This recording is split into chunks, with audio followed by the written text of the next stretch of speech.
The reservation was under my sister's name. Le Clairmont, a 5-star French restaurant that had appeared in Michelin guides for 7 consecutive years. Crystal chandeliers cast a soft glow over white tablecloths, and waiters in tailored black uniforms moved between tables with quiet elegance. My mother had chosen the place for her birthday dinner. "Somewhere refined," she'd said. "Somewhere that shows how far our family has come." I arrived exactly at 7 p.m., wearing a simple navy dress. It wasn't designer, just well-made, clean lines, quality fabric, timeless. The kind of dress you keep for years instead of one season. My mother Diana and my sister Marissa were already seated. They looked like they were attending a gala. Diana wore a deep burgundy gown with bold statement jewelry. Marissa sparkled in a black dress that caught the light with every movement. I didn't know the brand, but I could guess the price within $100. "Nora," Diana said when she noticed me. Not warmly, just acknowledging my presence. "Happy birthday, Mom." "Thank you." Her eyes swept over me, pausing long enough for the familiar flicker of disappointment to appear. "Is that what you're wearing?" "Yes," I said evenly. "It's simple." Marissa lifted her champagne glass. "Nora's style is minimalist." That's just a nicer way of saying she can't afford more. I sat down, smoothing my napkin over my lap. The waiter appeared immediately. "May I offer you a drink, madam?" "Water is fine, thank you. We have several premium bottled waters." "Tap water is perfect." The waiter nodded and stepped away. Marissa let out a small laugh. "Tap water at Le Clairmont. Very on brand for you." "I'm not thirsty enough to spend $12 on water." Diana opened her menu with a sharp movement. "You think about money too much. People who are truly successful don't worry about the price of bottled water. People who are truly successful usually got there by not wasting money," I replied. Her lips tightened. "Your sister earns $180,000 a year as a pharmaceutical representative. She can enjoy nice things without guilt." "I'm not feeling guilty," I said. "I'm being practical." "Practical," Marissa repeated, turning the word into an insult. "That's Nora's entire personality. Practical clothes. Practical apartment. Practical life." The menus arrived. The waiter announced the specials, and Marissa's eyes lit up as if this was her moment to shine. The waiter finished describing the specials, his voice smooth and practiced. Marissa leaned forward, clearly impressed. "What's the Dover sole?" she asked. $140, madam. Prepared tableside. "Perfect," Marissa said without hesitation. "I'll have that." Diana barely glanced at the menu before ordering the Wagyu beef Wellington, priced at $165. They both seemed satisfied, as if their choices confirmed something important about who they were. Then they looked at me. I scanned the menu calmly. Everything was expensive, exactly as expected at Le Clairmont. The prices weren't the issue. I'd eaten here many times before. The issue was the quiet judgment already forming across the table. "I'll have the roasted chicken," I said. The waiter paused. "That's $68, madam." Marissa raised an eyebrow. "Nora, you don't have to order the cheapest thing on the menu." "I'm not," I replied. "There's a pasta dish for $52. "Then why chicken?" she pressed. "At a 5-star French restaurant." "Because I like chicken." Diana set her menu down with a sharp tap. "This is embarrassing," she said. "Your sister and I are ordering appropriately for a restaurant of this caliber, and you're ordering like we're at a diner." "It's a $68 chicken," I said evenly. It might as well be $10 compared to everything else, Marissa added. The waiter stood there awkwardly, unsure where to look. Shall I put in the chicken order, madam? Yes, please, I said. After he left, Marissa leaned forward, lowering her voice like she was explaining something obvious. Do you know what this is? You're making a statement. Look at me, I'm so financially responsible. I refuse to spend money on nice things. Or maybe, I said calmly, I just want chicken. At Le Clairmont, she snapped. People wait months for reservations here. Should I order something I don't want just to impress you? You should order something that shows you appreciate where you are, she said. Diana lifted her hand. Enough. It's my birthday. Can we not argue? Sorry, Mom, Marissa said, then turned back to me. But seriously, Nora, look around. This restaurant is for successful people. People who've made something of themselves. I met her gaze. And I haven't. Her tone shifted, curious rather than cruel. Have you? You work in restaurant consulting, she continued. You won't tell us how much you make. You live in a one-bedroom apartment. You drive a 7-year-old Subaru. Nothing about your life says success. Maybe, I said quietly, because success doesn't have to be loud. It does, Marissa replied, if you want people to know about it. Diana sighed, studying me with concern. Honey, we're just worried. You're 33. We want to see you thriving. I'm thriving, I said.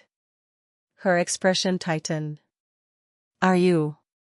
From where they sat, it probably did look like I was barely getting by. A modest apartment. An old car. Simple clothes.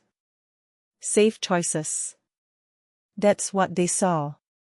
The appetizers arrived before anyone could say more. A delicate foie gras was placed in front of Marissa. Diana received an artfully plated escargot dish. In front of me, the waiter set down a bowl of French onion soup. Marissa glanced at it and smirked. Even your appetizer is budget-conscious.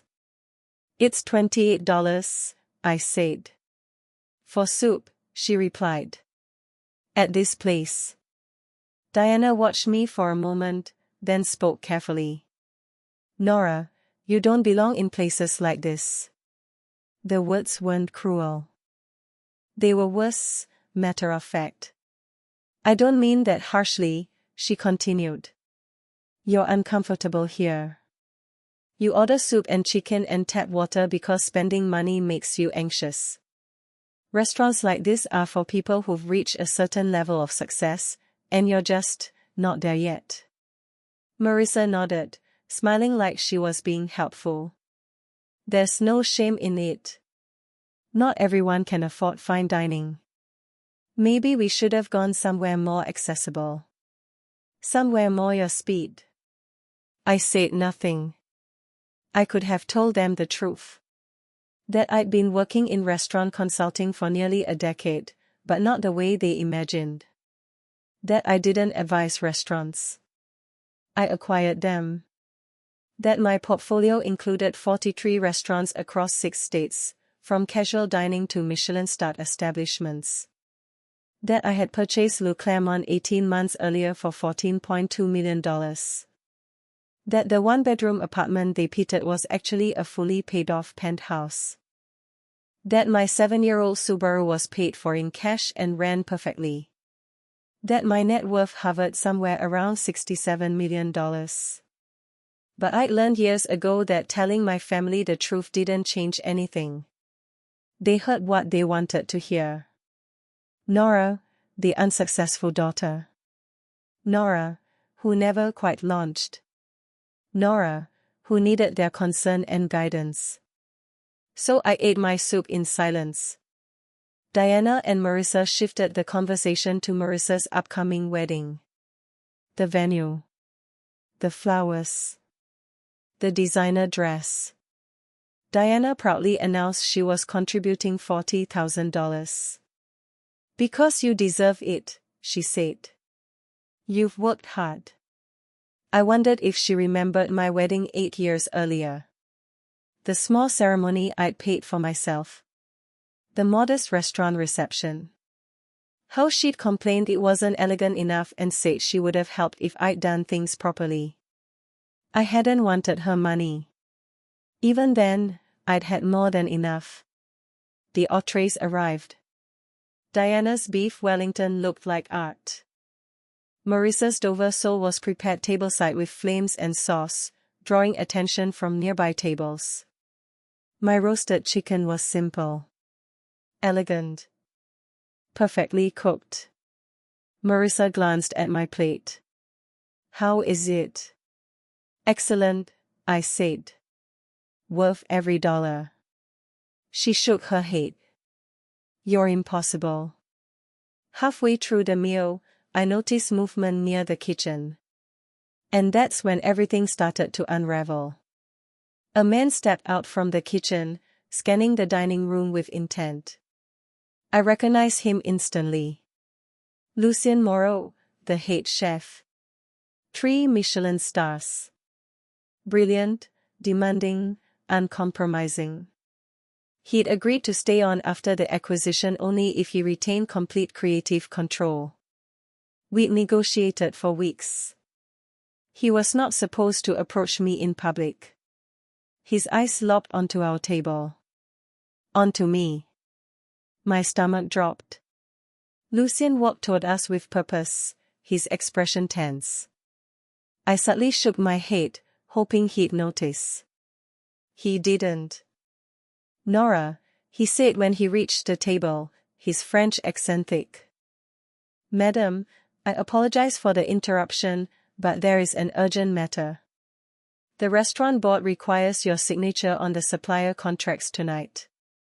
The deadline is non-negotiable. I froze. Too late. Diana stared at him. I'm sorry, she said slowly. What did you just say? Lucien blinked, confused. The board needs Miss Hale's signature. The board. Marissa's voice sharpened. What board? Lucien glanced at me, clearly sensing something was wrong. The restaurant board, he said carefully. Diana frowned. Why would Nora need to sign anything for Clairmont's board? Silence stretched across the table. Nearby diners had begun to notice. Lucien looked at me again, silently asking for direction. I set my fork down. Because, I said calmly, I chair the board. For a moment, no one spoke. Then Marissa laughed. Okay. That's ridiculous. I chair the board of Clairmont, I repeated. But you're a consultant, Diana said. You told us that. I consult for restaurants I own, I replied. Then I serve on their boards. Lucien took a step back. I will leave the documents at the host stand, madam. My apologies for the disruption. He disappeared toward the kitchen before either of them could speak again. Diana's face had gone pale. Nora, she whispered. What is he talking about?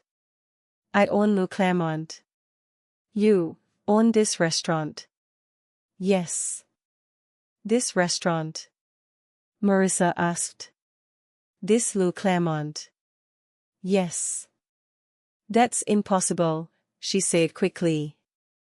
Restaurants like this cost millions. You don't have millions. I have enough. How much is enough? Diana asked, her voice trembling. I purchased Clairmont for $14.2 million 18 months ago. The table beside us had gone silent. Pretending not to listen, failing badly. Diana swallowed. 14 million. That was the asking price. I negotiated down from 16. Marissa shook her head in disbelief. Where would you even get that kind of money? From the other restaurants, I said quietly. The other, what? My portfolio. The portfolio generates about 9 million a year, I continued. That's revenue, not valuation. I financed part of Clairmont, but I had enough for a substantial down payment. Marissa was already pulling out her phone, fingers moving rapidly across the screen. There's nothing online about you owning this place. I keep a low profile, I said. The ownership is through an LLC. But the staff would know, Diana said. The chef knew. The board knows. The management knows. They are discreet. Diana looked overwhelmed. You own other restaurants. 43, I replied. Across 6 states. Her hand went to her mouth. 43. This one is the flagship. But I own everything from casual dining to fine dining. Marissa's eyes widened as she scrolled. There's an article. Anonymous buyer acquires Clairmont in $40 million deal. It says the buyer is a private investment group with extensive restaurant holdings. That's my company, I said. I'm the investment group. Silence fell over the table. You make $9 million a year? Diana asked softly. Last year was 9.2. This year will likely be higher. Marissa laughed weakly. I spent this whole night talking about my $180,000 salary. Your accomplishments are real, I said. You worked hard for that. But you were judging my life using incomplete information. Diana's eyes filled with tears. We thought you were struggling. I never said I was struggling, I replied gently. You assumed that because my life didn't look the way you expected it to. You could have told us, Marissa said. Would you have believed me? I asked. She hesitated. No. Exactly. So I stopped trying to explain. A waiter approached, visibly nervous. Is everything satisfactory with your meals? Everything is perfect, I said. He nodded and quickly retreated. Diana set her fork down, untouched. I told you that you didn't belong here. That this place was for successful people. It is, I said. And I do. Tears slipped down her face. I'm so sorry. Before she could say more, another man approached the table. Thomas, the restaurant manager I'd hired 6 months earlier. Miss Hale, he said quietly. Chef Morrow apologizes for the interruption. He was unaware you were dining with family. He's prepared a special dessert course for your table, if you accept. Of course, I said. Thank him for me. After he left, Marissa exhaled slowly. They're treating you like royalty. They're treating me like their employer, I replied. In this context, it's the same thing. Diana wiped her eyes. You've been listening to us talk about our lives for years. Why didn't you ever say anything? Because, I said softly, you weren't interested in who I actually was. You were interested in who you thought I was. Diana stared at me for a long moment, as if she was seeing me for the first time. Do you remember when you bought your first restaurant? She finally asked. I do, I said. I was 24. I came to Sunday dinner so excited. She nodded slowly. I told everyone I'd just bought a small Italian place. Do you remember what you said? Her eyes dropped. I said it was a terrible investment. Dad said I was reckless, I continued. Marissa said I was having a quarter-life crisis. We were worried, Diana whispered. You were dismissive, I replied gently. So I stopped sharing. I explained how I started as an actual consultant, helping struggling restaurants improve operations. How I'd save every dollar. When one small place went up for sale, I bought it for $300,000. 2 years later, I sold it for $850,000. I used that profit for the next acquisition, I said. And then the next. Marissa stared at me. You just kept going. I looked for undervalued restaurants with good bones and bad management. I fixed them. Sometimes I kept them. Sometimes I sold them. Diana shook her head in disbelief. All this time, I agreed. The dessert course arrived, individual soufflés, crème brûlée, and a chocolate tart. Beautifully prepared. We ate in silence for a few moments. Then Marissa spoke, her voice quiet. I told you the budget menu was more your style. You did, I said. I'm the worst person alive. You're not, I replied. You just didn't have all the information. I had enough information not to be condescending, she said, eyes shining. I'm sorry. For judging you. For making your success invisible. I forgive you, I said. Just like that. Just like that. Why? Because holding grudges is exhausting, I said. And because you're my sister. Diana took a shaky breath. I gave $40,000 to Marissa's wedding. I never offered to help with yours. You didn't think I needed it, I said. I know. I thought you were being cheap, she whispered. I'm so sorry.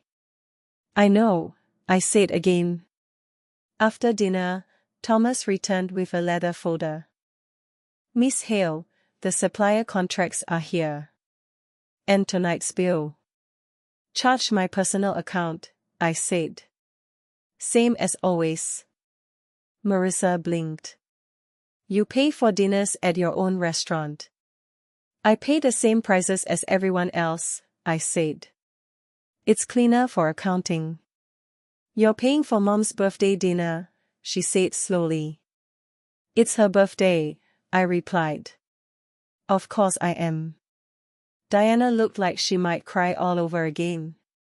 After leaving the restaurant, Marissa stopped beside her Mercedes, glancing at my Subaru.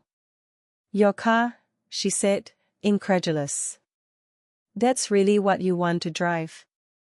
It's reliable, fuel efficient, and paid off. Why replace it? I asked. Because you could afford a Ferrari. I could afford a dealership, but I still drive this, I said. She laughed.